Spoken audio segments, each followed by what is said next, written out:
নমস্কার। আমার স্বরচিত কবিতাটির নাম হলো মনের কথা।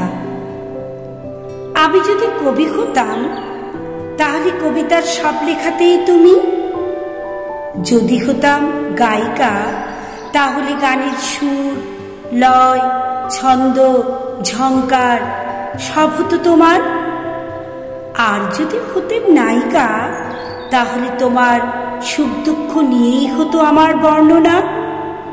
কত স্বপ্ন, কত ভাবনা, কত ভাষা বুকে ও মস্তিষ্কে নাড়া দেয়, সব শব্দই যেন একাকার হয়।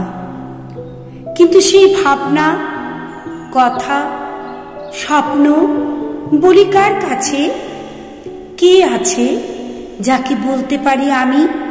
আছে কি মন তাদের তোমার মতো? তোমাকে যতবার দেখি মন বলে ভালোবাসি।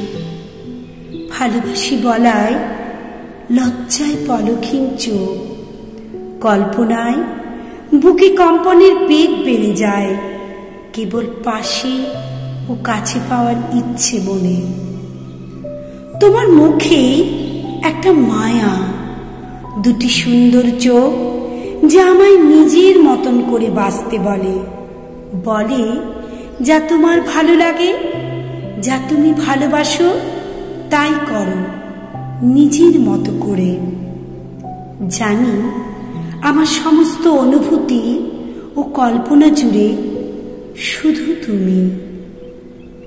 জীবন যদি এমন হতো, বর্ষার জলে ভিজে পাখির মতো উড়ে বেরিয়ে নেচে গিয়ে হারিয়ে যেতাম তোমার সাথী হয়ে। মাঝে মাঝে নিজের মন নিজের জন্যই খারাপ হয়। এটা কি প্রেম না অন্য কোনো সম্পর্ক যা এতটা আপন করেছে তোমায় আমার কাছে? মৃত্যুর পর সত্যিই কি জন্ম হয়? যদি হয় তাহলে সেই জন্মে আমি যেন শুধুই তোমায় পাই।